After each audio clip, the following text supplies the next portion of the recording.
You are never in time. You are never in space. You're not inside the universe is inside you. This is not poetic imagination. This is the forgotten reality that turns your entire world inside out. Everything you see, hear, touch, remember, all of it arises within consciousness, not outside it. Time is not something you move through.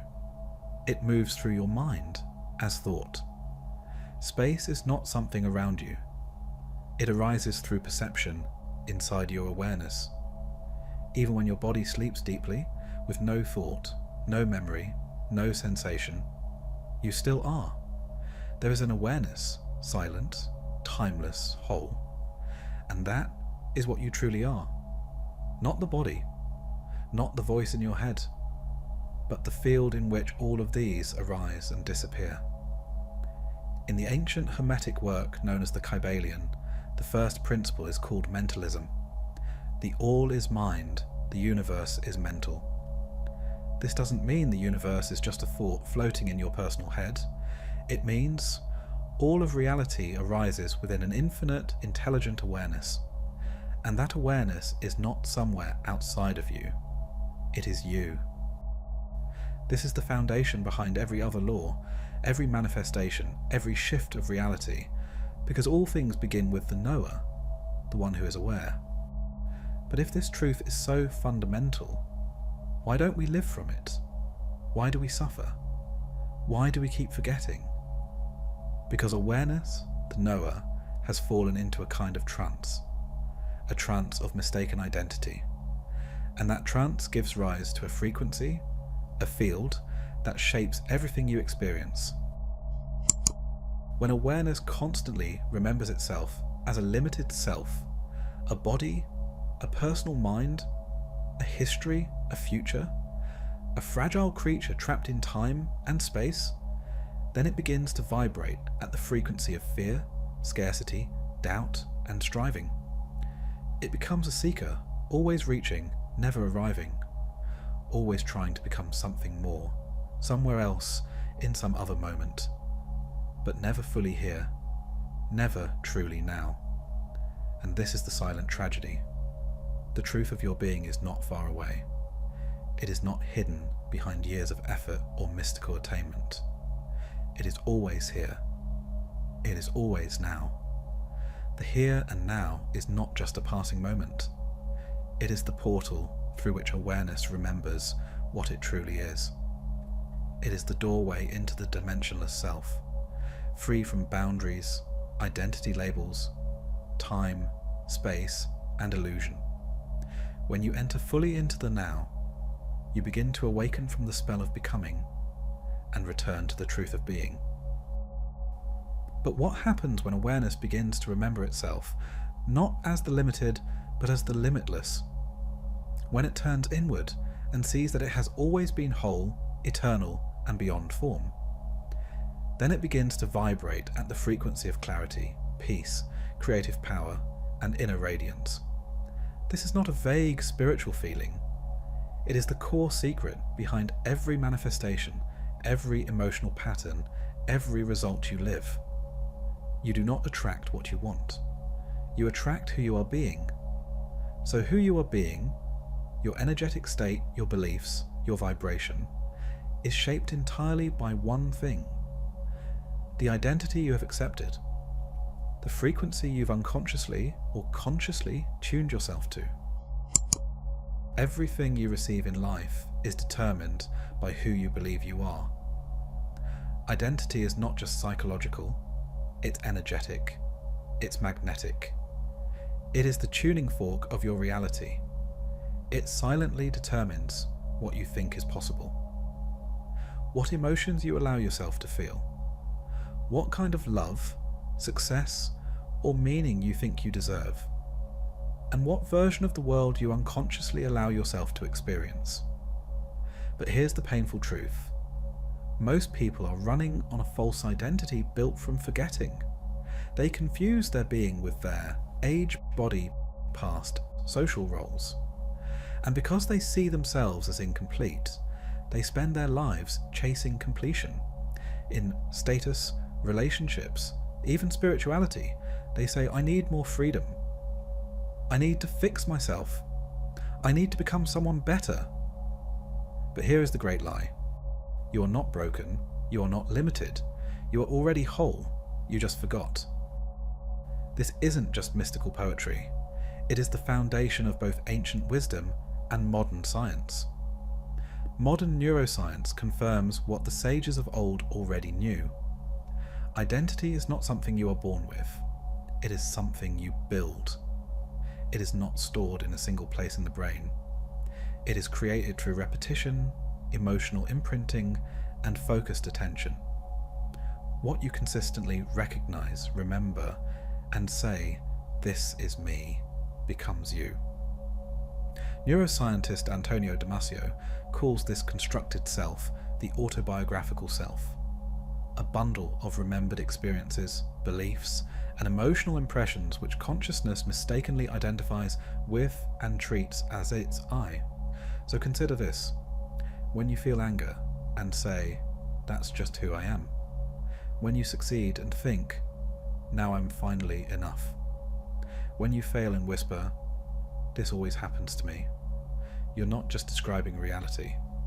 You're creating a feedback loop. The nervous system encodes it, the brain fires it, your energy broadcasts it, and your life mirrors it right back. This is the alchemy of consciousness. The knower plus repeated knowing equals identity. And the ancient mystics knew this long before neuroscience confirmed it. As the Upanishads proclaimed, "As is your desire, so is your will. As is your will, so is your deed. As is your deed, so is your destiny." But what gives birth to desire? Your deepest self-image, your sense of identity. Now, we're going to uncover how to remember and return to that highest identity, the one that is already whole, already free, already beyond all limitation. Not as a belief, but as a living reality. This return happens not through effort, but through presence, through the power of the here and now, where truth lives. Because only in the now can you step beyond the illusion of becoming and live as the truth of being. And that's why, in the next section, we'll explore the 3 essential steps to awaken this state and live from your ultimate nature. To realize your highest identity, you don't need to add anything to yourself. You only need to recognize what you are not. You're not limited by time. You're not confined by space. And the moment you begin to understand the true nature of time and space, you start to awaken to what you've always been. Infinite awareness, untouched by boundary, beyond becoming. This is the turning point, when you realize that the chains you thought were holding you never actually existed. Time and space are not real containers. They feel so solid, so unescapable. But they are not walls around you. They are refractions of mind, temporary appearances inside awareness. Time is created by thought. Space is created by perception. Time isn't some external force pulling you forward.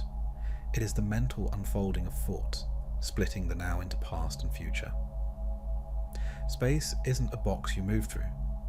It is the way perception breaks unity into shapes, forms, and seeming distances.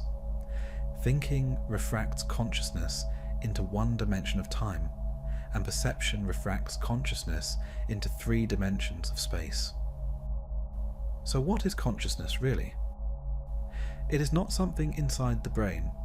It is not an outcome of biology. It is not yours or mine. Consciousness is the fundamental intelligence that gives rise to all things.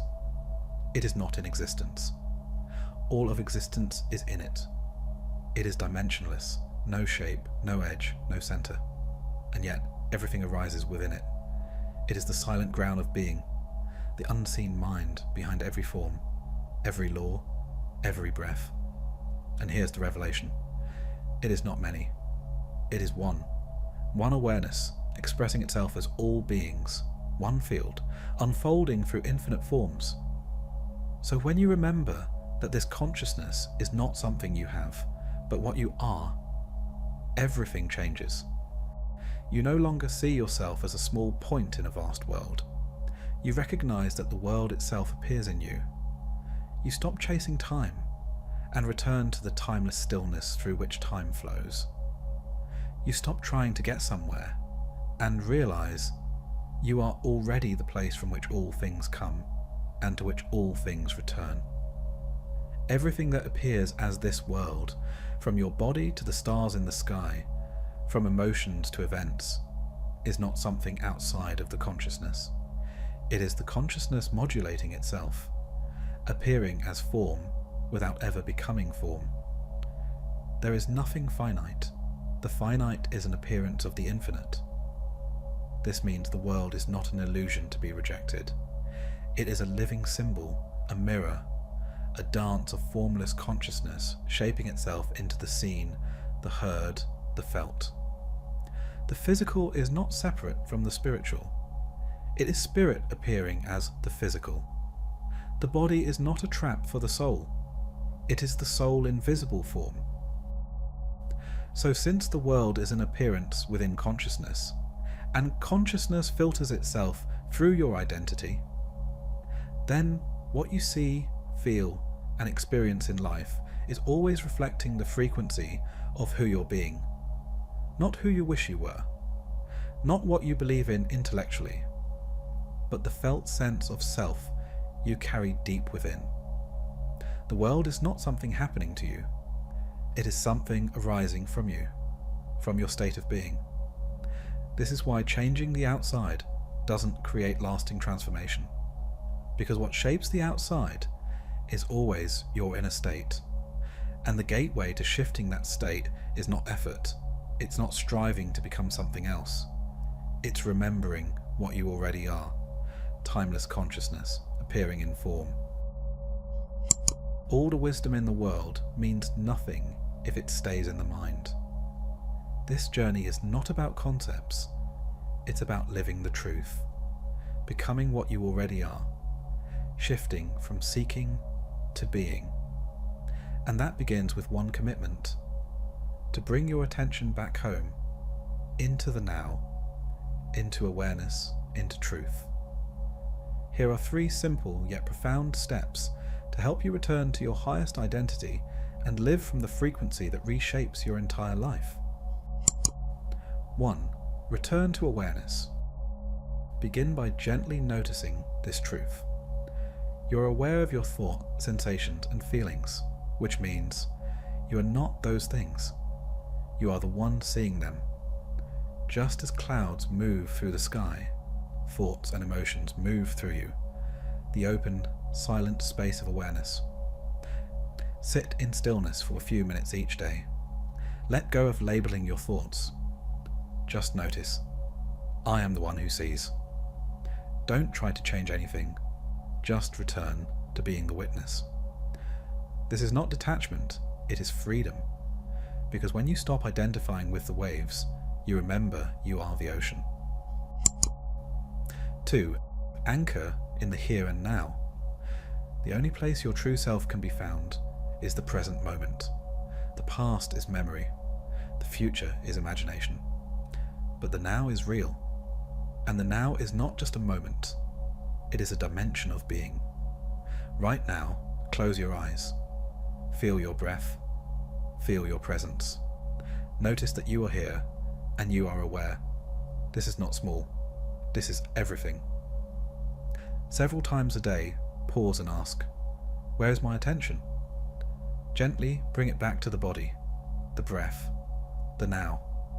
Let this presence open like a doorway, because it is through the now that the infinite becomes visible again. 3.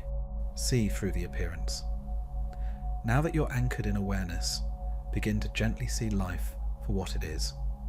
Not a world happening outside you, but an appearance within consciousness.